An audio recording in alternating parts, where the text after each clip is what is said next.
verify exactly That we put that down. I guess it was a fuel spill. Bob, are we ready to go? I'll call it. I wouldn't just jump in.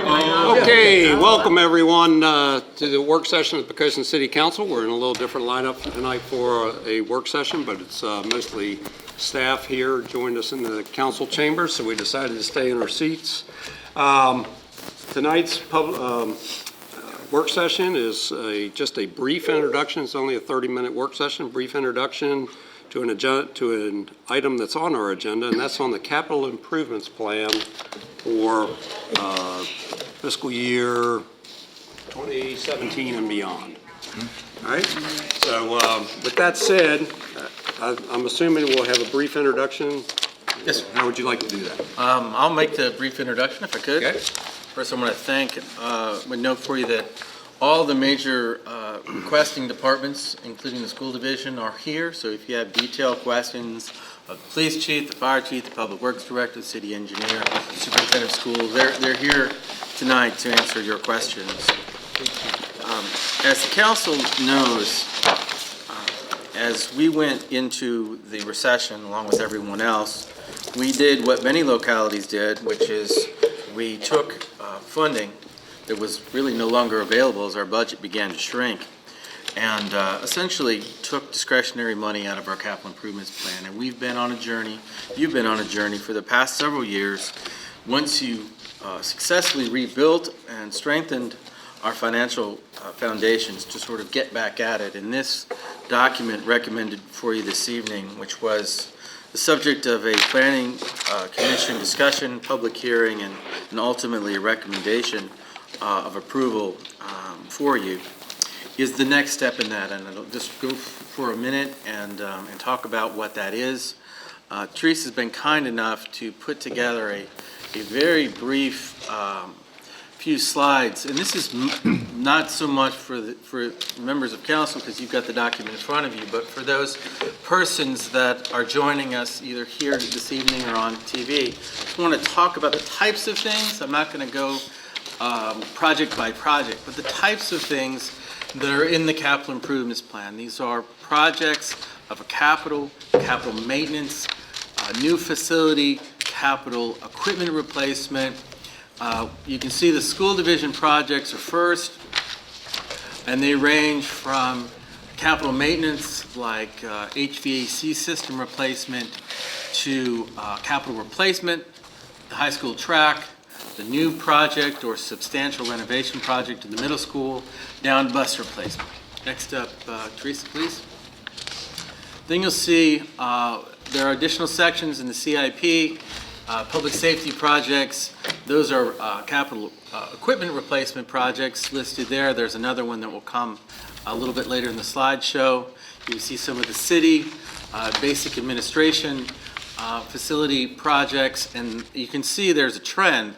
There's a whole lot of capital replacement and a whole lot of equipment replacement and capital maintenance. Not a lot of new projects, but I will focus on what those are in a second. Can we get those floodlights that's on the screen maybe adjusted a little bit? Absolutely. Can you get the lights, Bob? Put us in the dark, Steve. There you go. There you go, that's All good. right. Oh, All right. So folks can see good. The document also includes a section on transportation. The largest amount of funding for those transportation projects comes, almost all of it, from state funding. You'll see the With Creek Road project, that's certainly the biggest one, but you'll see things like ditch piping and the work that we do to line roadside ditches that are eroding. And you'll also see the Victory Boulevard project that continue to work forward on with Delegate Helsell's very active support. Next up, Teresa. You've seen this list a couple of years ago. It looks very similar to the last time you've seen it, but we have a large number of sometimes very expensive pieces of specialized equipment that Public Works uses to keep our city working and looking the way it looks. You'll see some of those things. You'll recall from a couple of years ago, Mr. Jones was here, showed you pictures of each one, showed you sort of the time, the hours that they've been used, or the mileage, depending upon, what's appropriate for that type of piece of equipment. And then next up, Teresa, please. These projects are the projects relating to our solid waste and utilities fund. These projects, unlike the rest, are actually funded in the enterprise fund. The enterprise fund, because of actions, combined actions that you took a few years ago, is very solid financially. So that's the one area of the budget, though certainly not excessive. It's the one that's not overly constrained. And then I'll spend a minute on this one, primarily for the public again, because these are the new projects, as opposed to a capital maintenance, capital equipment kind of replacement project. You'll see things, the largest, or one of the largest, is the public safety building. That's something that has been on our CIP for some time, all the way down to recreational projects like the Blue Way, the Messick Point Breakwater project, out-year planning for a Western District Park, upgrades to South Lawson Park, an out-year project of a recreation center. Sidewalk is still in there as a grant-funded project. If we get to the point in time where the council authorizes us to put forward a grant, we want to make sure it's in the CIP, because that's one of the things that they will look at. It's a part of your long-term capital plan. You see out-year projects for a fishing pier at Messick Point, bike path at South Lawson Park, a beach at Messick Point, which we'll talk about more in a minute, and you see pump station generators for solid waste. The amount of equipment that is required to maintain the excellent sewage collection system we have in the city is not free nor easy to maintain, and those are just 4 of the items that are new. And then we've got that last slide, which will hold, Teresa. All right, so that was not intended to walk you through each one, but really just to provide a context for the public and the types of things that we're planning. We typically plan for 1 to 5 years out, but there are projects that are significant, but their time is not yet quite ripe, and those are the beyond projects. Those are conceptual projects in many cases, but they're important and they're there, and in a moment I'll talk about my recommendation this evening to move one of those from perpetual out-year project to actually a year 5 project to begin to get some traction in the 5-year plan. So as council is aware, as we came through the recession, due to your strong fiscal leadership and also fiscal stewardship by the county department, or city department heads, excuse me, I still revert to that every once in a while. You'd think after 7 years I'll quit. We've been able to save money in our operating budget each year I've been here. We've always contributed to the fund balance, and you have used a portion of that money to go after first some of the most important basic things of the capital improvements plan. And I'm talking about bus replacement, I'm talking about police car replacement, and when money was available, a replacement of some of our public works equipment. The budget that you will see from me in a couple, six weeks or so, will continue that type of trend. But with this budget, what I will be proposing to you, so this is a little bit of marriage of a pre-budget discussion, but it's a CIP discussion, is that as our revenue situation has gradually improved, and we anticipate more general fund revenue growth next year than at any time since I've been here.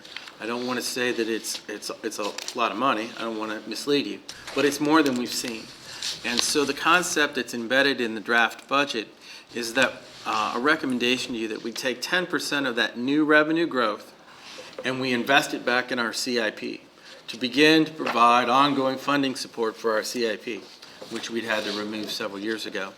So what you'll see here in this CIP document is a series of recommendations for a small, limited, constrained debt package which focuses on 4 projects.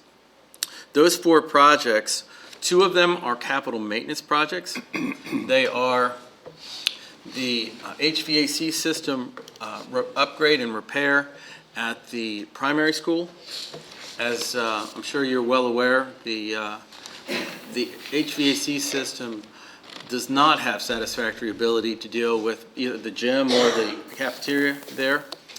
And they run a delicate balance of trying to maintain appropriate temperature and not hitting the dew point on the gym floor. And that is not something that we should continue when we can afford to fix it. And it's been on our list for years, but we haven't been able to get to it. The second is improvements, modifications to the HVAC system at the high school. If you've been in that high school or you know high schoolers, that issue is no stranger to you either. So 2 of the 4 projects are school-related capital maintenance projects for projects that have been in our CIP for years and have just continued to float backwards as we go forward each year because of our inability to fund them. Third project is a capital replacement project, and that is a recommendation for the replacement of the high school track. As you are no doubt aware, our current track is asphalt. It has, we've gotten a long life out of it. It's beginning to, I use this unintentionally at the Planning Commission, but it's run its course. And we are and by virtue of the fact that we're small and it's run its course, we are the only community, only jurisdiction in Hampton Roads that doesn't have at least one track that meets the Virginia High School standards for a track. So that project is in here. It's sort of bridges between capital maintenance and a new project, but it's a significant replacement project. And then the last, so 3 of the 4 projects are school projects. The 4th project is something that is been on people's suggestion list to me informally since almost the first day I ever got here, which was we live in this wonderful waterside community and we don't have a public beach. So the suggestion for the 4th project is to install a public beach, a small one, but if you're familiar with Messick Point and you go over to the side looking at Langley Air Force Base, there are 2 very small beach areas. And essentially the proposal is to use those as the bookends and create a beach in between. We began that project a couple years ago, standing out there with folks from the various state agencies talking about what might be possible. Ellen, Karen, and others have continued to sort of work it through. To be honest, we have not engineered it. We don't have any money to engineer it, but we're asking for the money to move forward. So those projects together are about $750,000. I can't remember the exact number. But that is supportable by 10% of the new revenue growth in the budget, without a tax increase, of course. So that's contained in this budget as a way to move beyond capital equipment replacement with retained earnings in the fund balance. Lastly, 2 projects to bring to your attention. The first is, and I alluded to it previously, the public safety building has been in our CIP for some years, and it continues to reside out there as an out-year project. And what I'm proposing is that we move it from out-year to year 5 project, so that's a 2001 project, so it's a ways away. However, there's a small amount of money programmed for 2 years from now to help us with an assessment process of exactly what we need in that building so that we have a better ability to forecast its cost, its footprint, all the issues pertaining to it so that we can plan better. As the chief will tell you, I'm sure if you give him an opportunity, the building that the police department is in is an excellent building. It's just not an excellent building for a police department. And there are many drawbacks related to that building, and I've certainly heard that, and you've heard that from police officers when you met with them. So I'm just suggesting that we begin that project forward. And a year from now, the conclusion of the comprehensive plan update process and the revision of the public facilities chapter, that we then go ahead and work towards an assessment. We'll know at that point sort of what we're talking about in terms of size, relative cost, the type of space we might need in terms of footprint, put the building associated parking on. And then at that point, it would be up to the city council to decide whether or not you want to push it back a little further, move it closer, or leave it in 2021 as suggested in this document. And finally, in the superintendent, I know she'll want to speak to this, but One of the most significant projects that you all have had to deal with in your out-year CIP planning is what is the appropriate thing to do with the middle school? Should the middle school be renovated? Should it be replaced? As you recall from a couple of years ago, the school division was in a process of determining whether or not, with the population trends of students, whether or not it was time to consider going from 4 schools to 3. All of these things have flashed forward to today, and I would anticipate at the conclusion of this budget process that you would be continuing that discussion with the school board. There's no obvious easy answer there. It's going to require some real thought and work between the council and the school board, and that's tentatively scheduled to resume probably early summer, late spring. This particular chart, though, is not really designed to influence any decision you may make, but it is there to inform decisions. One of the things that is different here than in any place that I've ever worked is that we were always concerned, particularly in Spotsylvania County with the high growth that they had, that any growth at all was going to push us beyond our school capacity. And what you see there, and I thank Jennifer and her staff for preparing it, those in the second column, that's the maximum rated capacity for each of our schools. Taken together, a little bit more than 3,100 students. And the final column is our current enrollment. Our current enrollment among the 4 schools is 2,083. Put that in further context for you. It wasn't that many years ago, it was 2006. Our number combined for the 4 schools was 2,602. It shows you what's happened to our school-age population. So I just think that that's important for folks to know as we consider the resumption of the discussions with the school board and we go into the comp plan process. I already shared this with the planning commission. That as we determine where we're going, it's very helpful to understand where we've been as well. And that number, unfortunately, has gone down steadily the entire time I've been here, and is projected to go down at least a couple more years. I think, Superintendent, you can correct me, but I think the Weldon Cooper Center's current projection for when it may begin to turn at all is 2020, and I think that's a positive growth of less than 5, 2 or 4. I can't. Was it 4? Oh, okay, 2 and then 4. Okay, and that was factoring in all the growth that go ahead, please come up. That was going to factor in all the growth that we've currently got on the books. It doesn't actually do that. I sent Weldon Cooper Center the impact study that I received for the legacy, and Mr. Wheeler was very helpful and provided a lot of information about other housing developments that are online to be built, some of which we're seeing some movement. When I talked to the gentleman who does the projections for us at the Weldon Cooper Center, they base it on the average of building permits that we have, so they watch the trend over the years. So he said they're not comfortable projecting until they start to see that increase in the building permits.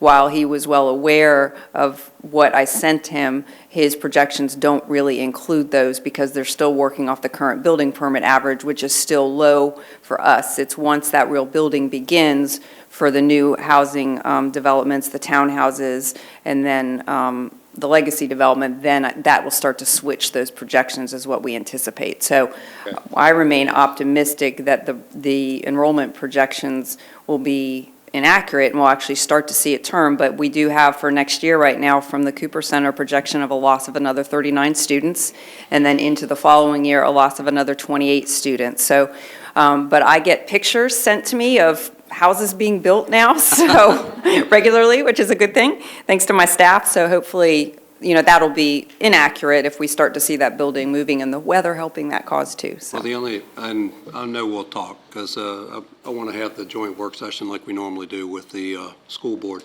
but certainly want to understand that conversation as we start to invest more money in heating, ventilation, air conditioning at the primary school. Absolutely. It needs to be done for the building. The question is, is that a 30-year commitment to that building? So, Right. all right. And I have a question before you sit down. What is a comfortable capacity for having schools filled at? I mean, I know we don't want to be at 100% because that's too tight. Yeah, I will say that when you look at the capacities, I mean, we developed these based on the Virginia Department of Education formulas to do that, so that when you're comparing schools to schools to schools, we're all using the same thing.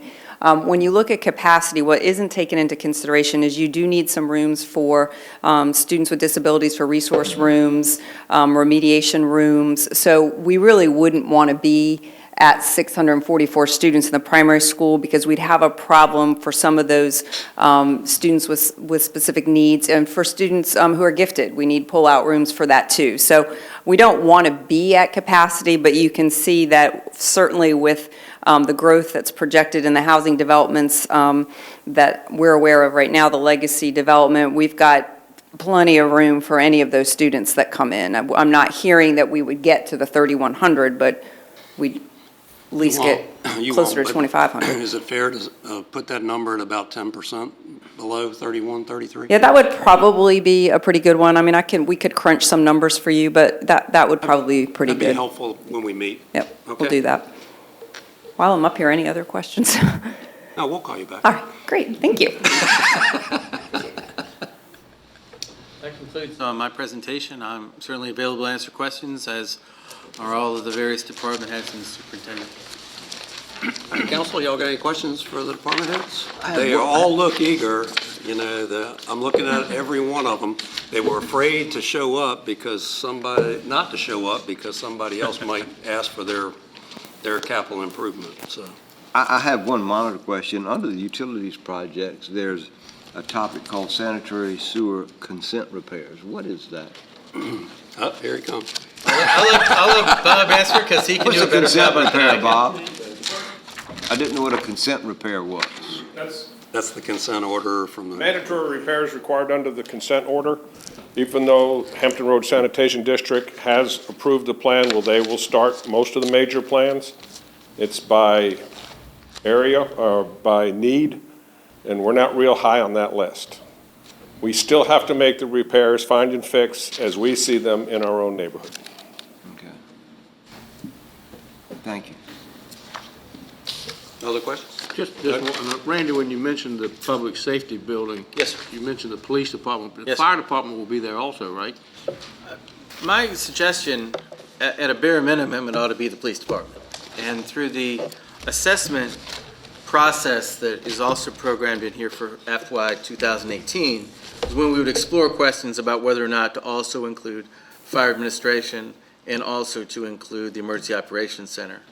So optimally, yes, it's a question of cost and a question of Because size. I'm thinking where their admin office is now is just as inappropriate as the police department.